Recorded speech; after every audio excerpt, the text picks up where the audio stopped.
छत्तीसगढ़ प्रदेश में 25 दिसंबर सोमवार को सुशासन दिवस के अवसर पर किसानों को धान बोनस की बचत राशि का वितरण किया जा रहा है। वहीं फरसगांव ब्लॉक के 3884 पंजीकृत किसानों को 2 वर्ष की धान बोनस की राशि का वितरण किया गया। मुख्यमंत्री विष्णुदेव साय ने किसानों के खाते में राशि ट्रांसफर किया है। वहीं फरसगांव नगर के सामुदायिक भवन में सुशासन दिवस के अवसर पर धान बोनस राशि वितरण कार्यक्रम का आयोजन किया गया। इस आयोजन में मुख्य अतिथि के रूप में केशकाल विधायक नीलकंठ टेकाम पहुंचे हुए थे, जिन्होंने किसानों को उनके धान बोनस राशि का प्रमाण पत्र वितरित किया, जिसके बाद मुख्यमंत्री साय के द्वारा वर्चुअल वीडियो कॉन्फ्रेंसिंग के माध्यम से सभी किसानों के खाते में धान बोनस राशि का ट्रांसफर किया गया।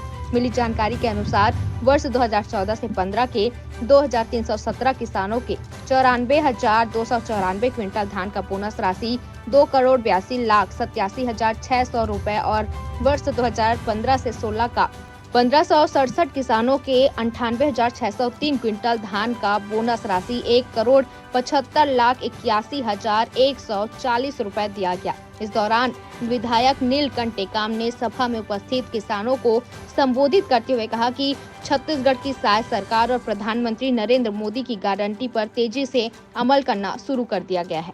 देखिए कोंडागांव से रामकुमार भारद्वाज की रिपोर्ट।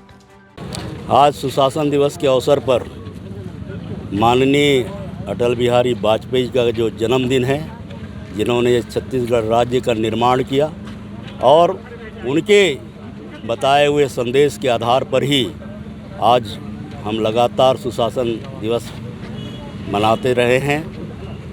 हमारे लिए इस बार का सुशासन दिवस बहुत अनोखा है, जहां पर हम आज हमारे किसानों को 2 वर्ष का बोनस उनको वितरित करने जा रहे हैं।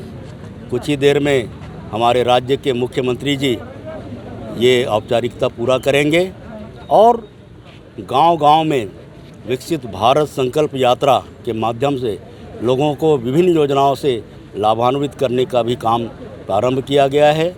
आज पूरे छत्तीसगढ़ राज्य में किसानों में, माताओं में, नौजवानों में, मजदूरों में एक उत्साह देखने को मिल रहा है और ये उत्साह आने वाले दिनों में और भी अधिक मजबूती से सामने आएगा।